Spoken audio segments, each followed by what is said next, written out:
ये जो चुनाव हुए हैं इसमें नारों का खूब जोर दिखाई दिया और मुद्दे गौड़ होते दिखाई दिए। सबसे पहले योगी आदित्यनाथ ने जो बात कही थी, बटोगे तो कटोगे, उन्होंने उत्तर प्रदेश में कहा था, लेकिन उसका जोर यहां दिखाई दिया और वो चलता हुआ नारा पहुंच गया महाराष्ट्र।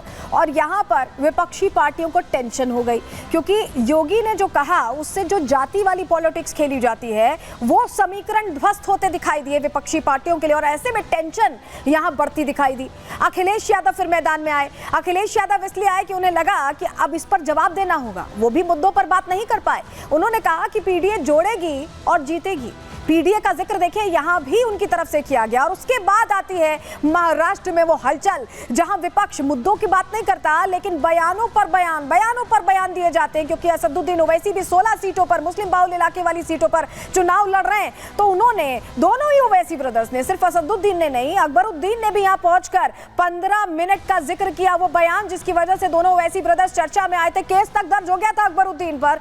उसी बयान का जिक्र करके फिर माहौल बनाने की कोशिश की गई और नवनीत राणा फिर मैदान में आई। उन्होंने कहा 15 सेकंड में निपटा सकते हैं। जवाब इस तरह से दिया गया तो जो मुस्लिमों को खुद को रहनुमा बताने की कोशिश करते हैं वैसी, उसका जवाब नवनीत राणा ने दिया। उसके बाद अगला राउंड किसके बीच हुआ, यहां पर एक दूसरे पर आमने सामने की लड़ाई होती दिखाई दी देवेंद्र फडणवीस और असदुद्दीन ओवैसी के बीच, और सीधे सीधे एक दूसरे को एड्रेस करके आमने सामने की टक्कर होते हुए जवाब दिया गया। अगला नारा आपको बताते हैं जो चर्चा में बना रहा। यहां पर ये एक राउंड की फाइट हो गई। उसके बाद दूसरे राउंड में वोट जिहाद का जो जिक्र बार बार सामने आ रहा था, जिसके लिए बकायदा मौलाना और उलेमा या ये कई मुस्लिम एनजीओ जोर दे रहे थे, फतवे भी जारी हुए, उसको लेकर अब देवेंद्र फडणवीस ने कह दिया कि ये तो धर्म युद्ध है। वहीं रण में कूदे कांग्रेस के अध्यक्ष, उन्होंने राह दिखाई बाकी कांग्रेसियों को और एक हिस्से पर बटोगे तो कटोगे की बात जो कही गई थी, एक रहेंगे सेफ रहेंगे की जो बात कही थी, उसको लेकर यहां पर खड़गे ने भी जोर आजमाइश तेज कर दी और कोशिश ये की कि योगी का बयान कुछ नीचे हो पाए, लेकिन इसका असर ना के बराबर हुआ। योगी आदित्यनाथ का जो बयान था, सिर्फ एक बयान को, आधा बयान पर फोकस करके वो कोशिश ये कर रहे हैं कि जनता का ध्यान हटे, लेकिन जनता के दिमाग में तो ये जो बयान योगी आदित्यनाथ ने दिया है या प्रधानमंत्री ने दिया है वो बस चुका है। और यही वजह है कि मल्लिकार्जुन खड़गे ने यह भी कह दिया कि डरेंगे तो मरेंगे, इस तरह की बात कर दी। लेकिन इसके बावजूद भी असर उन बयानों का जो योगी आदित्यनाथ ने दिया था या फिर प्रधानमंत्री ने दिया था, उसका असर कम होता नहीं दिखाई दिया। और उसके बाद आज उद्धव ठाकरे ने आखिरी राउंड में क्या कहा, क्योंकि आज प्रचार का आखिरी दिन था, समय कम था, तो उन्होंने कहा कि मुंबई में कुछ हुआ तो हम काटेंगे जरूर। ये बात कह दी उद्धव ठाकरे ने। यानी उद्धव ठाकरे ने फाइनल एक तरह से धमकाने की यहां कोशिश की, धमकाते नजर आए उद्धव ठाकरे। कोई मुस्लिमों को अपना रहनुमा बनने की कोशिश करता दिखाई दिया। लेकिन यहां पर आपने देखा ये जो बयानी तीर चले हैं, ये सिर्फ बयान थे। सिर्फ बयानों की जोर आजमाइश से क्या ये जीत हासिल हो जाएगी, ये सवाल बना हुआ है। क्योंकि मुद्दों की तो बात हुई नहीं, जनता तो मुद्दों पर चर्चा चाहती थी, लेकिन डर ऐसा कि समझ ही नहीं आया कि आखिर कैसे उसका असर कम करें। लेकिन एक नारा, ये देख रहे हैं आप, एक रहेंगे तो सेफ रहेंगे, ये नारा इतना बढ़ गया, इतना बड़ा हो गया कि विपक्ष को इतनी टेंशन हुई कि सेफ रहेंगे वाली बात को लेकर विपक्ष अटक गया और अलग अलग तरीके से इसको कम करने की, इसका असर कम करने की, प्रधानमंत्री की इस बात को दबाने की, जनता तक ना पहुंचे, अलग नैरेटिव सेट हो, तमाम कोशिशों के बावजूद विपक्ष फेल होता, धराशायी होता दिखाई दिया। एक बार आपको सुनवाते हैं प्रधानमंत्री ने क्या कहा था। प्रधानमंत्री दरअसल 2047 तक जो विकसित भारत का सपना देखते हैं, उसको लेकर उन्होंने जाति संप्रदायों से हटकर, धर्म से हटकर साथ रहने की बात की थी, सभी को एक रहने की बात की थी। यहाँ किसी जाति धर्म का कोई भी उन्होंने जिक्र नहीं किया था, लेकिन नैरेटिव जिसे जो समझना था उसने वैसे लिया। कांग्रेस ने अलग तरह से प्रेजेंट करने की भी कोशिश की। सुनवाते हैं आपको प्रधानमंत्री ने क्या कहा था। कोई अगर कह दें कि एक है तो सेफ है, तो ये लोग एक है तो सेफ है उसको भी गलत तरीके से परिभाषित करने में लगेंगे। जो लोग देश को तोड़ना चाहते हैं, जो लोग समाज को बांटना चाहते हैं, उन्हें देश की एकता अखर रही है। और इसलिए मेरे देशवासियों, हमें ऐसे लोगों से, ऐसी विचारों से, ऐसी प्रवृत्ति से, ऐसी वृत्ति से पहले से भी ज्यादा सावधान होने की जरूरत है। सुना आपने प्रधानमंत्री को। प्रधानमंत्री सभी को सेव करने की बात कह रहे हैं, सभी को एक रहने की बात कह रहे हैं, लेकिन इसको लेकर जो इंडी गठबंधन है वो अनसेफ महसूस कर रहा है, क्योंकि लग रहा है इंडी गठबंधन को कहीं ऐसा ना हो इस बयान के बाद सब कुछ बदल जाए उनके लिए इन चुनावों में। क्यों, आपको हम समझाते हैं। देखिए, पीएम मोदी ने, आपको हमने सुनवाया भी, क्या कहा था, देश को जोड़ने वाली बात की थी। ऐसा नहीं था कि किसी धर्म संप्रदाय या जाति को लेकर स्पेसिफिकली कहा हो, सभी को एक रहने की बात की थी। इस नारे ने पूरे विपक्ष की टेंशन यहाँ पर बढ़ा दी। उनके कहीं ना कहीं टेंशन इसलिए बढ़ गई कि उनको लगा कि जनता जुड़ रही है इससे। पूरा विपक्ष नारे की काट खोजने में यहाँ लगा रहा, और यही पूरे चुनावों में देखने को मिला है। नारे के आधे हिस्से को, जो हम आपको पहले भी बता रहे थे कि सिर्फ आधे हिस्से को यहाँ पर चुनावी हथियार बनाने की कोशिश की गई, अलग नैरेटिव यहाँ पर सेट करने की कोशिश की गई। काट निकालने में यह भी हुआ कि कई नेताओं की जुबान फिसल गई और अलग तरह की बदजुबानी भी सामने आई। कांग्रेस अध्यक्ष मल्लिकार्जुन खड़गे ने जो बयान, बेतुका बयान दिया था, आपको याद होगा, योगी को घेरने के चक्कर में उन्होंने भगवा समाज का ही, जो संत समाज है, उसका अपमान एक तरह से कर दिया। खड़गे के बयान से संत समाज नाराज हो गया था, क्योंकि भगवा को लेकर, गेरुए रंग को लेकर, जो हमारी परंपरा में सबसे अच्छा रंग माना जाता है, उसको लेकर कहीं ना कहीं प्रश्न खड़े किए गए थे। और नारे वाली लड़ाई बाद में बोलते बोलते आतंकी तक पहुंच गई।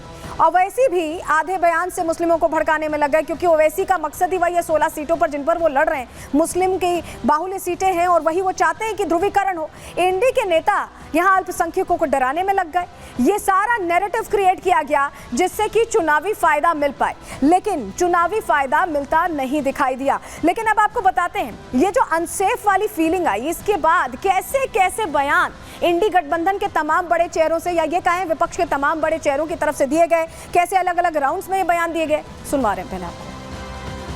बटेंगे तो कटेंगे, ये साधु का काम है, नाथपंथ का काम है। अगर ये काम कोई टेररिस्ट बोल सकता है, आप नहीं बोल सकते। तो आप सब संसार छोड़ के क्या बोलते, गेरुआ कपड़ा डाले, साधु संत बनने के लिए डाले। सुनो सुनो, अभी टाइम कितना है? हाँ, 15 मिनट है अभी। Very sorry, very sorry.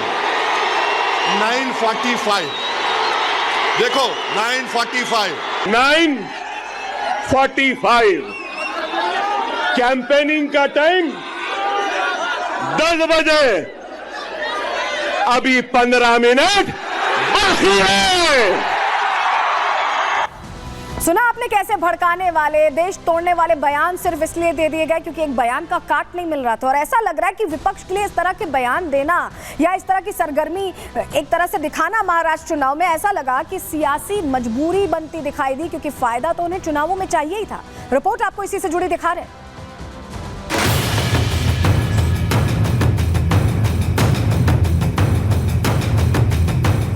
मोहब्बत की दुकान, जहरीला सामान, सियासी मजबूरी, जहर फैलाना जरूरी। ये हम नहीं कह रहे हैं, ये आरोप है बीजेपी नेताओं का। दरअसल कांग्रेस अध्यक्ष खड़गे ने महाराष्ट्र के सांगली में बीजेपी और आरएसएस को लेकर ऐसा बयान दिया कि सियासी भूचाल आ गया। पहले आप वो बयान ही सुनिए। सबसे खतरनाक अगर कोई चीज इस देश में पॉलिटिकली है तो वो बीजेपी और आरएसएस। ये तो जहर के जैसा है। ये जहर सांप अगर एक बार काटा तो खत्म आदमी होता है, जहरीला सांप। तो इसलिए ये जहरीले सांप को आप मार देना चाहिए। खड़गे के इसी बयान के बाद बीजेपी हमलावर हो गई। मध्य प्रदेश के सीएम मोहन यादव ने पलटवार करते हुए कहा कि पहले खड़गे अपनी पार्टी को ही संभाल लें, बीजेपी और आरएसएस के बारे में कहने का उनको अधिकार नहीं है। बड़े दुर्भाग्य की बात है। मैं मान के चलता हूं कि वो अपनी पार्टी को संभाल ले, वही बहुत है। भाजपा और संघ के बारे में उनको कहने का अधिकार नहीं है। वहीं केंद्रीय मंत्री शिवराज सिंह ने खड़गे के बयान पर कांग्रेस को घेरते हुए कहा कि राहुल गांधी की मोहब्बत की दुकान में नफरत से भरे लोग हैं, जिन्होंने पहले देश का विभाजन किया और अब नफरत से देश को तोड़ना चाहते हैं। ये नफरत की पराकाष्ठा है। राहुल गांधी कहते हैं कि मैं मोहब्बत की दुकान चलाता हूं। मोहब्बत की दुकान की भाषा ये है कि जहरीला सांप है, भाजपा मार देना चाहिए। ये तो पराकाष्ठा है। नफरत से भरे लोग ये खुद देश में नफरत फैला रहे हैं। इतना ही नहीं, बीजेपी नेताओं ने कांग्रेस अध्यक्ष मल्लिकार्जुन खड़गे को लोकतंत्र का दुश्मन बता दिया। आरोप लगाया कि खड़गे के पास कोई एजेंडा नहीं है, इसीलिए ऐसे बयान दे रहे हैं। क्योंकि ये भी अपने वंशवाद की जिम्मेदारी बढ़ाना में लगे हैं, इसलिए ये भाषा बोल रहे हैं। उम्र उनकी बहुत ज्यादा हो गई है, इसलिए कब क्या बोलते हैं, किस भाषा का उपयोग करते हैं, ये उन्हें याद भी नहीं रहता है। 140 करोड़ लोग जानते हैं कि आरएसएस क्या है। अब वो खड़गे जी की क्या स्थिति है, मुझे लगता है कि दुर्भाग्य है कि वो लगातार इस प्रकार की भाषा का उपयोग करते हैं। कांग्रेस पार्टी की जमीन में पूरी तरह से बोने लायक कुछ रह नहीं गया है, तो इसलिए जो है वो सांप, छछूंदर, घोड़ा, बैल, भैंस, पता नहीं क्या क्या कहते घूम रहे हैं। तो इसलिए मानसिक संतुलन ठीक करने के लिए मुझे लगता है कि किसी अच्छे मानसिक चिकित्सक को दिखाने की ज़रूरत है, क्योंकि इस तरह के बयान सामान्य रूप से व्यक्ति नहीं देता। बीजेपी नेताओं ने इस बयान को लेकर खड़गे की मानसिकता पर भी सवाल उठाए। ये मोहब्बत की दुकान है, ये शुरू से ऐसे रहे हैं। इंदिरा गांधी भी विपक्ष को कुचलने की बात करती थी, खड़गे साहब भी कुचलने की, मारने की बात कर रहे हैं। अगर पक्ष या विपक्ष आपस में राजनीति कर सकते हैं, बहस कर सकते हैं, ये मारने की, कुचलने की बात कब से होने लगी और किस प्रकार की भाषा इस्तेमाल कर रहे हैं? यही इनकी मानसिकता है। जनता ने जिन्हें चुना है तीसरी बार, उन्हें पॉइजनस स्नेक कहना और मारने की बात करना, मतलब हिंसा भड़काना चुनाव में, ये वही लोग हैं जो जनता को भी नहीं बख्शते, जनता को भी राक्षस कहते हैं। ये वो लोग हैं जिनके लिए एक रहेंगे, सेफ रहेंगे सांप्रदायिक नारा है, पर मार देने की बात करना, वोट जिहाद की बात करना, सनातन समाप्ति की बात करना, हिंदू धर्म को और धोखा बोलना और रामचरितमानस को पोटेशियम साइनाइड बोलना, ये सारी बातें सेकुलर हैं। हालांकि कांग्रेस नेता हुसैन दलवाई खड़गे के बयान को सही बताने में लगे हैं। खड़गे साहब का कहना बिल्कुल बराबर है। इस देश में हिंदू मुसलमान दरार पैदा करने का, हर दफा द्वेष फैलाने का काम, क्रिश्चियनों के खिलाफ बोलने का, दलितों के खिलाफ बोलने का, ये हमेशा वो करते रहे हैं और मेरे ख्याल से खड़गे साहब ने बहुत अच्छी लाइन ली है। खड़गे के बयान से साफ है कि राजनीतिक वार पलटवार का दौर अभी जारी रहने वाला है, लेकिन इस सियासी जंग में कौन जीतेगा ये तो समय ही बताएगा। Bureau report, Republic Bharat.